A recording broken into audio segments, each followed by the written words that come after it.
father Seti first and his grandfather Ramses first. So that was roughly like 1300 BC.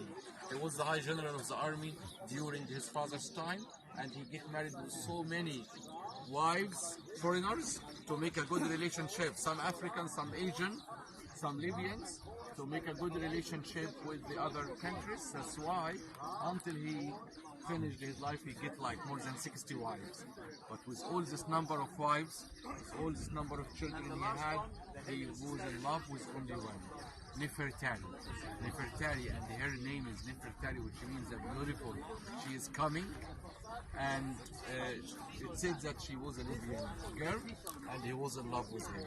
For her sake, for his love he dedicated to her, he broke, while he was a very powerful king, he broke the rules.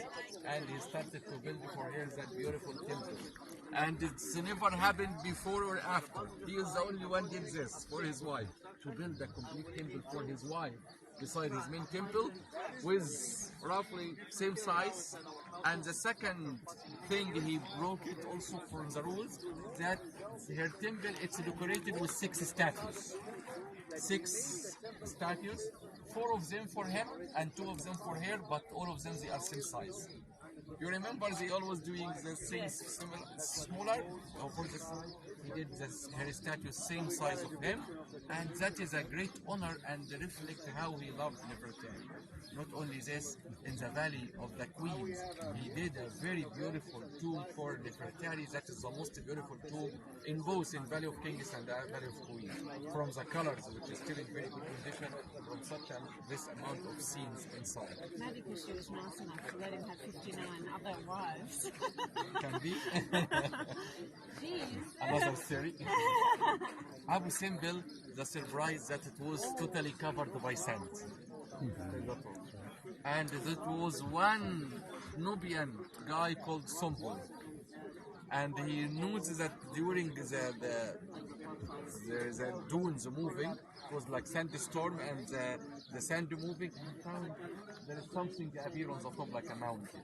He told one of the Italian architects who was here and doing excavations. He came and started to take the sand. He found that that's the temple. That's why, for the honor of this Nubian guy, they called it Abu Simbel or Abu Simbel. That is named after the man who discovered this. There's a smooch in there. Yeah, you were right about the movie. I didn't believe you. And Abu Simbel, it was named after someone. Yes, architect or Nubian. Oh, Libyan prince. Anyway, Ramses II, he was one of the first rulers to take care of this province, the Nubian province. And it's been neglected for a long time. They've been treating Nubians very bad, as they treat them as enemies, because they were attacking and cutting the commercial roads. That's why the other pharaohs, they used to send like a military campaigns to submit them.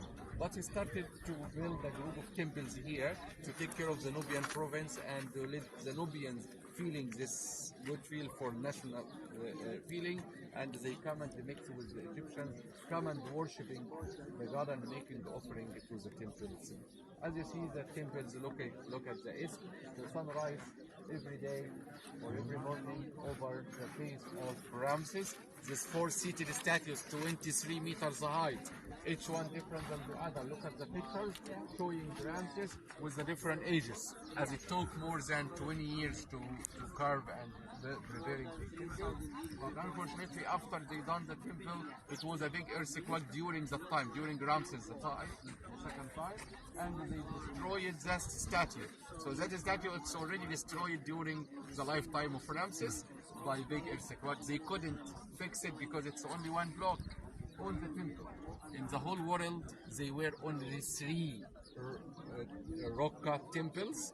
Now only 2, because the third one was in Afghanistan, which destroyed by Taliban. It was for Buddhists. Now this one and in Petra in Jordan. But this is the oldest and the massive, the biggest one, and the most representative one.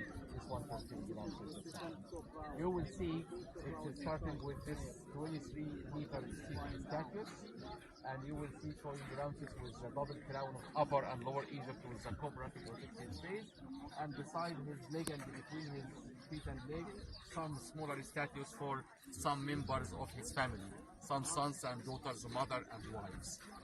Ramses II, he leads a very famous campaign, like a battle against the Hittites.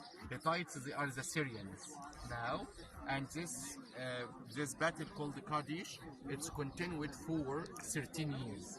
Ended with the first peace treatment between the two parties and a political marriage between Ramses II and the Hittite princess.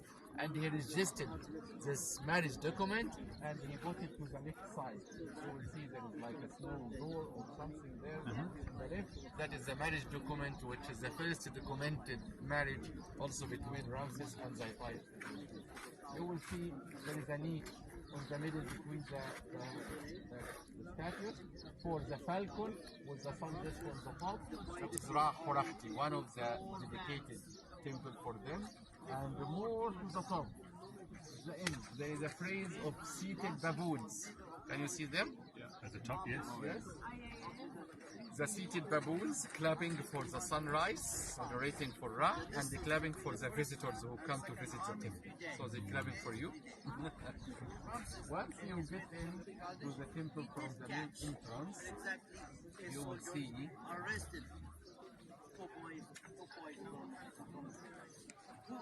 look how they cut the statues into different pieces. Wow. That is to collect them. Oh, jeez.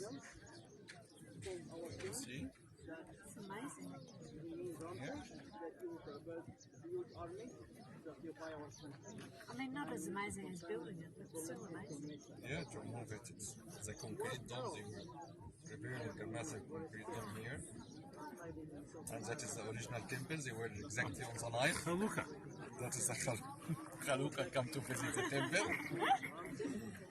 So once you get into the temple,